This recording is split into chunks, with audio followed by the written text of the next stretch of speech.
2016 est une année électorale en République démocratique du Congo si l'on s'en tient à la loi fondamentale du pays. Pourtant, le processus fait face à plusieurs obstacles qui sèment le doute sur la tenue de ces scrutins. Dialogue, processus électoral en RDC, nous en parlons aujourd'hui dans Décryptage avec Justin Bitakwira, député de l'opposition. Vous avez fait partie de la commission parlementaire qui a enquêté sur les étrangers détenant des cartes d'électeurs dans l'est de la RDC. Quel est le constat fait sur place? C'était pour aller vérifier les allégations selon lesquelles il y a des infiltrés qui quittent le Burundi pour la plupart.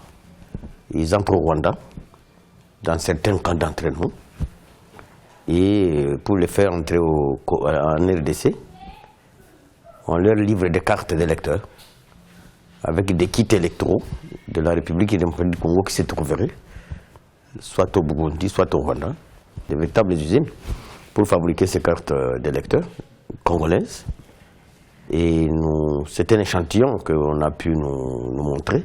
Et c'est la raison pour laquelle nous sommes en train de croire que nous devons ouvrir l'œil et les bons à travers la CENI pour poser la question à la CENI si ça vaut encore la peine que ces cartes, on les appelle des cartes congolaises.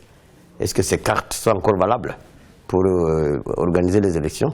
Et toutes les populations de ce côté-là nous ont recommandé que pour eux, ils ne souhaitent pas qu'il y ait élection avec ces cartes-là. Il faut les changer. À ce jour, les avis sont partagés sur la tenue des élections. Vous faites partie de ceux qui estiment que le contexte actuel ne permet pas d'organiser les élections dans les délais. Quels sont les arguments qui justifient cette position? Ceux qui cherchent les élections en République démocratique du Congo, je pense que nous devons d'abord prendre de la provision. Il faut manger.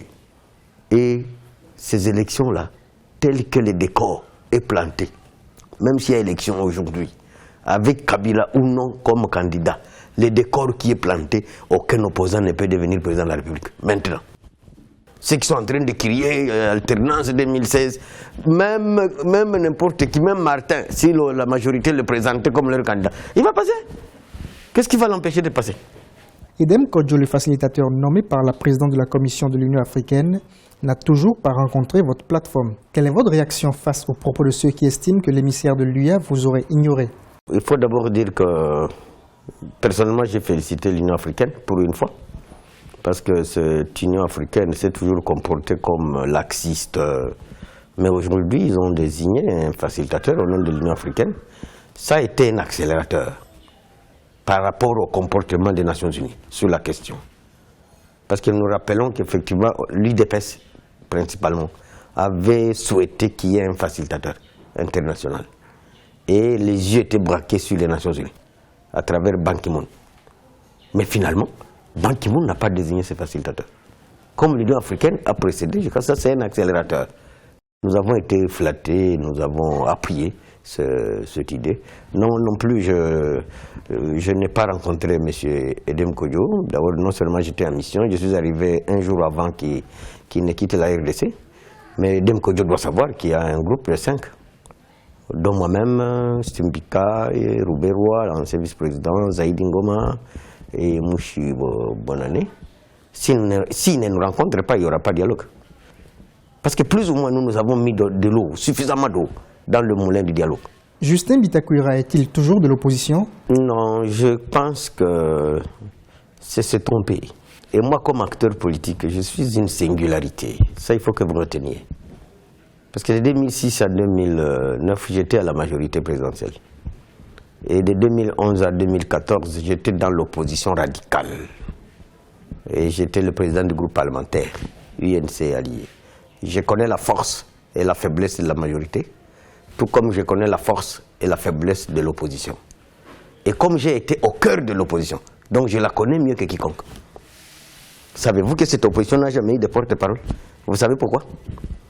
C'est moi qui ai négocié la question du porte-parole de l'opposition. Et je connais les avis des uns et des autres. Qu'on laisse Kabila terminer son mandat. Et la suite va venir. Il n'y a pas un Dieu parmi nous tous qui voit l'après 2016. Personne, il n'y a pas un Dieu. Le dialogue a-t-il des chances d'aboutir? Nous sommes à 70 millions d'habitants. Et les deux là que vous citez, le président Kabila et le président Tshisekedi, c'est le lendemain de la proclamation des résultats présidentiels que les deux là avaient une solution à main. Et le président Tshisekedi a prêté serment chez lui à la maison, pendant que l'autre prêtait serment devant la Cour suprême de justice. Donc, le conseil que je pourrais donner au président Kabila, c'est de comprendre aussi que ce qui est vrai, après la présidence de la République, il y a une vie. Et de dire à Tshisekedi effectivement que normalement le parti UDPS devrait maintenant penser à l'après Tshisekedi. Tshisekedi est comparable à Mandela. Mandela était un monument pour la République sud-africaine. En fin de compte, il n'a fait qu'un mandat. Et il est parti. Vous connaissez avec quels honneurs? Il est mort. L'UDPS aussi de comprendre que réellement, on doit commencer à penser à l'après Tshisekedi. Ce n'est pas un caillou, ce n'est pas une pierre, c'est un être humain. Et pour encore ajouter un autre conseil au président de la République, ce qui est vrai, moi j'ai été reçu par le président de la République le 9 juin 2015 lors des consultations. Et je lui avais dit, je lui avais proposé qu'effectivement il faudra que l'histoire marque son nom en boule d'or. Et que il ne peut pas nous léguer un processus démocratique dont le scrutin est à un tour au présidentiel. Il faut qu'on revienne au détour.